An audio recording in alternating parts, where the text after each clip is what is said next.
오늘 부활절 주일 아침에 우리 함께 은혜 받고자 하는 하나님의 귀한 말씀 마태복음 27장 57절에서 61절 말씀이 되겠습니다.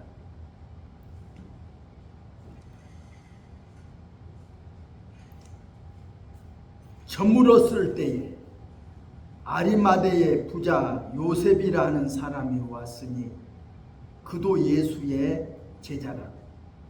빌라도에게 가서 예수의 시체를 달라 하니 이에 빌라도가 내주라 명령하거늘 요셉이 시체를 가져다가 깨끗한 세마포로 싸서 바위 속에 판 자기 새 무덤에 넣어두고 큰 돌을 굴려 무덤 문에 놓고 가니 거기 막달라 마리아와 다른 마리아가 무덤을 향하여 앉았더라.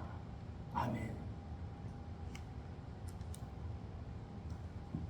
오늘 부활절 주일 아침에 오늘 본문 말씀을 중심으로 해서 예수님의 죽음의 현장을 목격한 사람들이라고 이런 제목으로 말씀을 통해 함께 은혜 나누고자 합니다.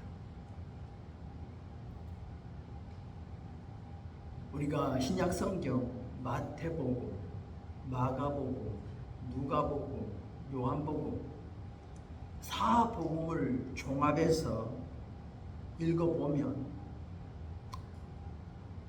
예수님은 십자가 사형을 당했다 이렇게 성경을 기록하고 있습니다. 그래서 제일 첫 번째로 십자가 사형에 대해서 한번 생각해 보려고 합니다. 우리가 하나님 앞에 예배 드릴 때마다 맨 먼저 신앙 고백을 할 때 본디오 빌라도에게 고난을 받으사 십자가에 못 박혀 죽으시고 이렇게 우리가 신앙 고백을 합니다. 예수님이 십자가 사형을 당할 만큼 그렇게 큰 죄를 범했던가? 아니었습니다. 예수님은 십자가 사형을 당할 만한 그런 큰 죄를 범치 않았습니다. 그 당시 예수님을 재판하던 재판관이었던 빌라도 총독은 예수님을 자기에게 넘긴 저들을 향해서 묻습니다. 무슨 일로 이 사람을 고발했느냐? 그 죄가 뭐냐? 저들이 말합니다. 그는 행악자입니다. 행악자입니다. 그는 악을 행한 자라는 거예요. 그렇지 않으면 당신에게 넘기지 않았을 것이라고 합니다. 그래서 빌라도가 그러면 너희 법대로 재판해라. 그랬더니 우리는 사람을 죽이는 법이 고난이 없습니다. 우리가 이 예수를 죽이고 싶은데 우리는 이 사람을 죽일 만한 고난이 우리에게는 없습니다. 로마 정부 통치 아래였기 때문에 로마 정부에서 사람을 자기들은 유태인은 사람을 죽일 수 있는 고난이 없었습니다. 그래서 빌라도가 말합니다. 아무 죄도 찾지 못하고 내가 아무리 재판해봐도 이 사람을 고문해봐도 아무런 죄가 없다. 그러니 6월절 명절에 특사로 내가 한 사람씩 내가 놓아주는 법이 있으니까 내가 이 사람을 내가 6월절 특사로 내가 무죄 석방하겠다. 그랬더니 저들이 소리 지릅니다. 아닙니다. 이 사람은 십자가 사형을 시켜야 되고 이 사람 대신에 바라바를 놓아주시오. 그래서 로마 총독 빌라도가 바라바를 무죄 석방시키고 예수님은 십자가에 못 박아 죽이려고 이제 또 다시금 예수님에게서 죄를 찾으려고 예수님을 신문하기 시작합니다. 그러나 빌라도가 그를 데려다가 채찍질하면서 예수님을 제목을 찾으려고 아무리 예수님을 신문해 봐도 예수님이 아무 죄를 찾지 못했어요. 그래서 요한복음 19장 4절을 보면 보라 내가 이 사람을 데리고 나오나니 그에게서 아무 죄도 찾을 수가 없다. 그리고 예수님을 데리고 나오는데 예수님의 머리에 가시관을 쓰이고 자색 옷을 입혀가지고 나오면서 보라 이 사람이다. 그랬더니 대제사장들과 그의 부하들이 소리 지르면서 이를 십자가에 못 박아 죽이소서, 이를 십자가에 못 박아 죽이소서 이렇게 부르짖습니다. 그러니까 빌라도가 또 말합니다. 너희가 친히 데려다가 십자가에 못 박아 죽이라. 나는 그에게서 아무 죄도 찾지 못했다. 그랬더니 저들이 하는 이야기가 그가 당연히 죽어야 할 것은 그가 자기가 하나님의 아들이라고 합니다. 그러니까 빌라도가 이 말을 듣고 두려웠어요. 아니 하나님의 아들이야. 하나님의 아들을 자기가 심판해서 죽인다는 것이 두려워서 자기가 이것을 안 하려고 거부합니다.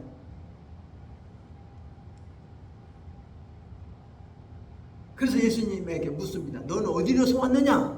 근데 예수님이 아무런 말씀을 안 하시고 침묵합니다. 또 빌라도가 말합니다. 내가 너를 석방시킬 수 있는 고난도 있고 내가 너를 십자가 사형으로 너를 죽일 고난도 내게 있는데 어찌 아무 말도 하지 않느냐? 그때 예수님 말합니다. 위에 하늘에서 하나님이 허락하지 않으면 나를 해할 고난이 누구에게도 없다. 나를 네게 넘겨준 자들의 죄가 너보다 더 크다. 이렇게 말씀했더니 빌라도가 예수님을 석방시켜 보려고 힘을 썼으나 유대인들이 소리 지르면서 이를 십자가에 못 박아 죽여야 합니다. 이 사람을 석방시키면 당신은 가이사의 충신이 아닙니다. 만약 이 사람을 석방시키면 당신은 가이사를 다녀가는 죄를 범합니다 하고 소리 지르니까 이 말을 들은 빌라도가 할 수 없이 예수님을 십자가 사형시키기로 결심하고 사형 언도를 내리는 것을 성경은 기록하고 있습니다. 이제 예수님을 십자가 사형 언도를 내려서 예수님을 로마 군병들이 그렇게 예수님을 향해서 희롱하고 조롱하고 예수님을 채찍으로 때리는데 온몸이 피투성이 되도록 예수님을 채찍으로 두들겨 팹니다. 그리고 예수님을 십자가에 이제 못 박아 죽이는 거죠. 자, 이 사형 제도가 언제 있었는가? 유대인들에게는 사람을 죽일 때에 십자가 사형으로 죽이지 않습니다. 그들은 돌로 쳐서 죽였어요. 우리가 사도행전 7장에 봐도 스데반 집사님을 저들이 죽일 때 온 무리들이 막 돌을 들고 와서 돌로 쳐서 그를 죽였어요. 또 예수님이 복음을 전할 때도 예수님을 죽이려고 돌을 들고 쳐 죽이려고 오기도 했었어요. 또 요한복음 8장에 보면 간음 중에 잡혔던 여인을 쳐 죽이려고 돌을 들고 사람들이 왔다고 성경 기록하고 있어요. 그러니까 유대의 법은 돌로 쳐 죽이는 것이지 십자가 사형을 시키지 않는다는 것을 우리가 알 수가 있습니다. 그런데 역사적 문헌들을 보니까 BC 103년부터 76년까지 보면 감람산에서 약 800명의 바리새인들을 십자가로 처형시켰다는 기록이 있고요. 또 주 1세기경에 발굴된 전형적인 유태인 가족 무덤에서 몇 개의 석관이 발견되었는데 거기에 십자가에 못 박혀 죽은 사람의 뼈가 나왔다는 겁니다.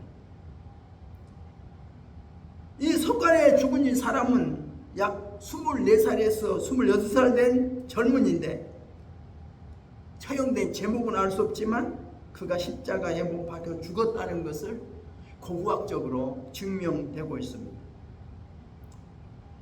또 십자가 사건은 알렉산더 대왕도 이 정부에 반항하던 페니키아 도시를 습격한 후에 3,000명을 십자가 형틀에 사형시켰다는 기록이 있습니다. 또 그들은 여러 가지 이유로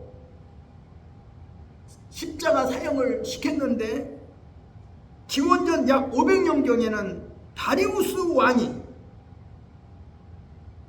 반역자들 반군 6,000명을 십자가로 처형시켰다는 기록도 있습니다. 특별히 로마 정부는 이 사형 제도를 시행했는데 로마 시민에게는 결코 이 사형 제도를 실시하지 않았다고 합니다. 로마 사람에게는 오직 반역자 또는 극형자, 아주 극형을 행했던 죄를 지었던 사람들, 이런 사람들에게 주로 십자가 형을 내렸기 때문에 예수님은 로마 정부에 대하여 어떤 반역죄를 범한 적이 없어요. 그러니까 예수님은 이 로마 정부에서 정한 십자가 사형에도 해당되지 않습니다. 그런데 예수님을 십자가 사형으로 처리했다는 것은 완전히 불법이었다는 것을 우리는 알 수가 있습니다. 그래서 예수님의 수제자 베드로도 죽일 때 그가 로마 시민이 아니니까 이 베드로를 거꾸로 십자가에 못 박아 죽겠다고 그러잖아요. 그러나 사도 바울은 로마 시민권을 가진 자이기 때문에 그는 십자가에 사형시킬 수 없어서 칼로 그를 쳐 죽였다고 이렇게 기록하고 있습니다. 어떻든 십자가 사형 제도는 예수님을 참으로 불법적으로 아주 예수님을 로마 본디오 빌라도의 사형 법정에 의해서 죽임을 당했다고 성경은 기록하고 있습니다. 이것은 종교 지도자들, 대제사장들, 바리새인들 그들이 합세하여 예수님을 십자가 사형시켜달라고 빌라도 총독에게 고발하고 소리 질러서 결국 빌라도는 저들의 그 소리에 굴복당한 겁니다. 그래서 예수님 십자가 사형을 시켰다고 우리는 성경은 기록하고 있습니다. 두 번째는 예수님의 죽음의 현장을 목격한 또 한 부류가 있습니다. 그 사람은 바로 오늘 성경 본문에 기록한 아리마대 요셉이라고 하는 사람입니다. 아리마대 요셉. 성경에 보면 그는 예수님의 제자였다 이렇게 말하고 있어요. 우리가 잘 아는 대로 예수님의 제자는 12제자입니다. 베드로, 안드레, 야고보, 요한, 빌립, 바돌로메, 도마와 마태, 알페의 아들 야고보, 다데오, 가나, 나인, 시몬, 가룟 유다. 12제자인데 이 아리마대 요셉은 12제자 중에 한 사람도 아니고 어떻게 보면 70인 제자 중에 한 사람도 아닌 것 같아요. 하여튼 여기에 예수님의 제자로 기록했지만 그는 예수님의 제자처럼 살았다고 이렇게 볼 수가 있어요. 그는 참으로 예수님을 존경했고 예수님을 사랑했고 예수님을 따랐고 예수의 복음을 믿고 하나님을 참 신앙했던 사람이었다고 볼 수가 있습니다. 아리마에 대해서 말하고 있습니다. 그는 공회의원이었다. 우리가 말하면 오늘날 우리나라로 말하면 국회의원 신분증 가지고 있는 아주 정치력으로 유력한 사람이었습니다. 그는 아주 돈이 많은 재력가였어요. 아주 돈이 많은 사람이었어요. 그는 도덕적으로도 선하고 의로운 사람이었어요. 많은 사람들로부터 존경을 받고 있는 사람이었다. 이렇게 기록하고 있습니다. 이 아리마대 요셉이 공회의원들이 예수님을 죽이자고 사내들인 공회의원에서 그들이 투표를 했잖아요. 모두가 예수님을 죽이자고 가결하면서 찬성표를 던질 때 이 아리마대 요셉은 혼자 반대표를 던진 사람입니다. 성경에 기록하고 있어요. 그는 모두가 예수님을 죽이자고 가결할 때 그는 혼자 반대표를 던졌다. 대단한 사람입니다. 그는 정말 예수님의 제자 12제자보다 훨씬 더 뛰어난 예수님을 사랑하고 존경하고 따랐던 바로 예수님의 숨은 제자였다고 우리는 성경을 통해서 알 수가 있습니다.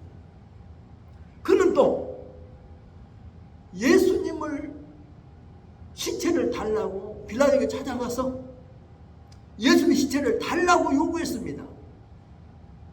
그래서 빌라도가 시체를 내어주니까 자기가 죽으면 묻히려고 자기가 묻힐 바로 무덤을 바위에 탄 무덤을 준비해놨는데 바위 속에 굴로 탄 그 무덤을 예수님을 위해서 제공했다고 성경은 기록하고 있습니다. 대단한 사람입니다.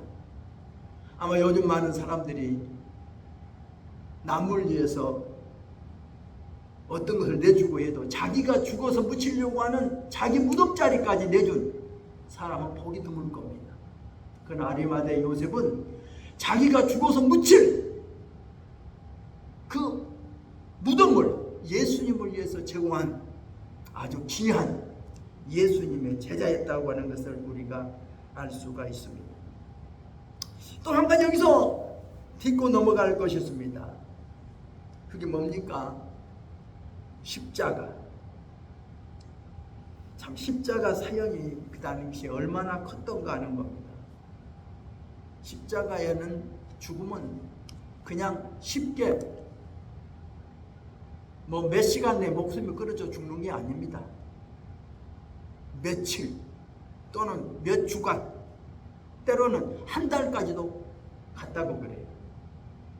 십자가 사형을 시킬 때는 사람들이 지나다니는 길가에다가 사람들이 드나드는 어떤 성전 문 옆에다가 십자가에다가 그 사람을 매달아서 죽이는데 몸부림치며 고통당하는 모습을 많은 사람들이 보면서 다시는 이런 반역죄를 범치 않게 하려고 하는 그런 제도였습니다.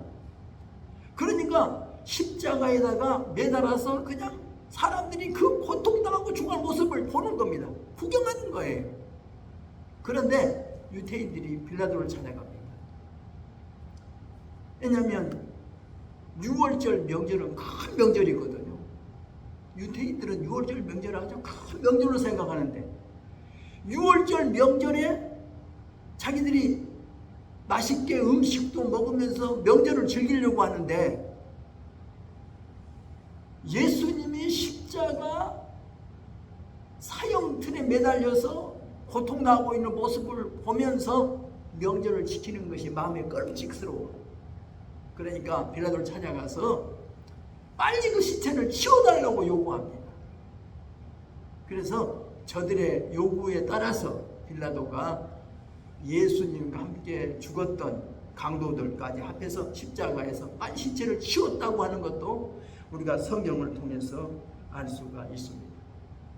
어떻든 예수님을 십자가에서 못 박혀 죽인 그 사형의 법정은 불법적인 법정이었다는 것을 우리가 말씀드립니다. 그 다음에 세 번째는 예수님 십자가 부활을 두려워하는 자들이 있었습니다. 물론 예수님의 십자가 죽음의 현장을 찾아온 사람은 니고데모도 있었고 여자들도 있었고 예수님의 모친 마리아도 있었고 요한도 있었지만, 그러나 저는 오늘 아리마대 요셉에 대하여서 좀 말씀을 좀 드려보는 겁니다. 정말로 예수님을 위해서 그는 가장 가까이에서 예수님의 죽음의 현장을 눈으로 목격하면서 참 예수님을 위해서 정말 자기의 가장 귀한 것까지 내주면서 예수님을 장사 지내는 일에 앞장섰다 하는 것을 말씀드리고 싶습니다. 그리고 세 번째는 예수님의 부활을 두려워하는 자들이 있었어요. 그들은 누굽니까? 성경의 마태복음 17장 62절에 대제사장들과 바리새인들입니다. 그들도 빌라도를 찾아가죠. 예수님을 가리켜서 저 유혹하는 자가, 저 백성들을 미혹하는 자가 살아있을 때 공공연히 하는 말이 내가 앞으로 죽으면 죽은 후에 3일 만에 다시 살아난다고 말했습니다. 아마도 예수님을 저 십자가에서 못 박혀 죽어놓으면 그 제자들이 밤에 몰래 그 시체를 훔쳐가지고 가지고 예수님이 살았다고 거짓말로 소문 퍼뜨릴 것 같으니 무덤을 좀 단단히 좀 지켜주시오 하고 부탁을 합니다. 그때 빌라도가 말합니다. 나는 상관없다. 너희들에게 경비병이 있으니까 너희들이 가서 해라. 그래서 저들의 경비병들이 예수님의 무덤을 지켰다는 거죠. 큰 바위돌을 굴려서 틀어막고 임봉하고 그 무덤을 굳게 지키고 있었다는 것을 성경은 우리에게 알려주고 있습니다. 또 그런데 또 그 뒤에 보면 이제 예수님의 무덤을 지켰던 경비병들이 놀라운 사실을 발견하죠. 부활절 아침에 예수님이 무덤 문을 열고 살아나신 겁니다. 난리가 났죠. 하늘에서 천사가 내려와서 무덤 문을 열고 하늘에 천사가 나타나고 예수님이 그 살아난 겁니다. 이것을 무덤을 지키던 경비병들이 봤어요. 너무나 깜짝 놀라서 이 사실을 대제사장들, 바리새인들에게 찾아가서 이야기합니다. 예수님이 살아났다. 우리가 현장을 목격했다고. 그러니까 저들이 뭐라고 그래요? 저들의 진실된 그 말을 안 믿으려고 믿어야 되겠는데 백성들이 야단날 것 같아. 그래서 거짓말로 조작하기 위해서 돈을 많이 주면서 너희들 이것을 거짓말로 헛소문 퍼뜨려라. 우리가 무덤을 지키다가 깜빡 잠자는 사이에 예수님의 제자들이 와서 시체를 도질하게 갔다. 이렇게 헛소문 좀 퍼뜨려라. 돈으로 저들을 매수했다고 하는 겁니다. 돈이라면 다 된 줄로 생각하는 어리석은 사람들. 돈 받고 예수님을 팔아먹은 가룟유다나 돈을 주면서 예수님을 팔아넘기라고 하는 종교지도자들이나 또 돈을 주면서 저들의 입을 틀어막고 거짓말 좀 하라고 헛소문 퍼뜨리라고 저들을 돈으로 매수했던 종교지도자들, 돈에 매수당하여 헛소문 퍼뜨리고 거짓말하는 그 경비병들, 참으로 다 어리석은 자들이죠. 이것이 바로 세상 사람들입니다. 저들은 하나님을 두려워하는 마음이 없어요. 저들은 세상 사람들을 두려워하기 때문에 이런 거짓된 헛소문을 퍼뜨리려고 돈을 주고 매수하고 돈으로 모든 악을 행했다고 하는 것을 성경은 우리에게 알려주고 있습니다. 예수님은 부활하셨습니다. 십자가에 못 박혀 죽으셨으나 그 예수님을 무덤 속에 가두어 둘 수 없었습니다. 예수님은 사망 권세를 깨뜨리고 죽으신 지 3일 만에 다시 부활하셨습니다. 오늘 이 부활절 아침을 통하여 우리가 그 예수님의 죽음의 현장을 목격한 그 사람들, 바로 아리마대 요셉, 예수님을 위해서 아무도 몰래 사람들 앞에 드러나게 그는 예수님을 섬기는 것이 아니라 은밀하게 조용히 뒤에 숨어서 예수님을 위하여 자기의 모든 정성을 쏟아부은 아리마대 같은 요셉이 있었다는 것을 우리는 말씀드립니다. 또 예수님의 무덤을 찾았던 니고데모, 그도 몰약, 침량 섞인 것과 몰약을 가지고 와서 예수님의 장례에 쓰라고 내놓았고, 또 예수님을 따르던 갈릴리에서 온 여인들, 막달라 마리아나 살로메나 야고보의 어머니 마리아나 예수님의 모친 마리아, 그들이 향품을 준비해서 예수님의 무덤을 찾았던 저들 모두가 다 예수님의 십자가의 죽음을 아쉽게 생각하고 슬프게 생각하면서 그 죽음의 현장을 목격했던 것을 성경은 필요하고 있습니다. 그 예수님의 죽음의 현장만이 중요한 게 아닙니다. 그 예수님은 죽은 자 가운데서 살아나셨습니다. 그 살아나신 그 예수님은 오늘도 우리 가운데 영으로 함께 계심을 우리는 믿습니다. 부활의 주님을 찬양하면서 우리도 주와 함께 승리하십시다. 기도합니다. 하나님 아버지, 우리를 사랑해 주시니 감사합니다. 부활절 주일 아침에 우리 예수님의 십자가 죽음의 현장을 목격했던 주변의 사람들에 대하여 살펴보았습니다. 주님, 예수님의 십자가의 죽음을 바라보면서 참으로 예수님을 사랑하고 예수님의 십자가의 죽음을 가장 크게 아는 믿음 갖게 하여 주시고, 예수님이 사망 권세를 깨뜨리고 승리하신 것처럼 우리도 최후의 승리자가 될 수 있도록 주여 도와 주옵소서. 예수님의 이름으로 기도드리옵나이다. 아멘. 우리 함께 기도하겠습니다.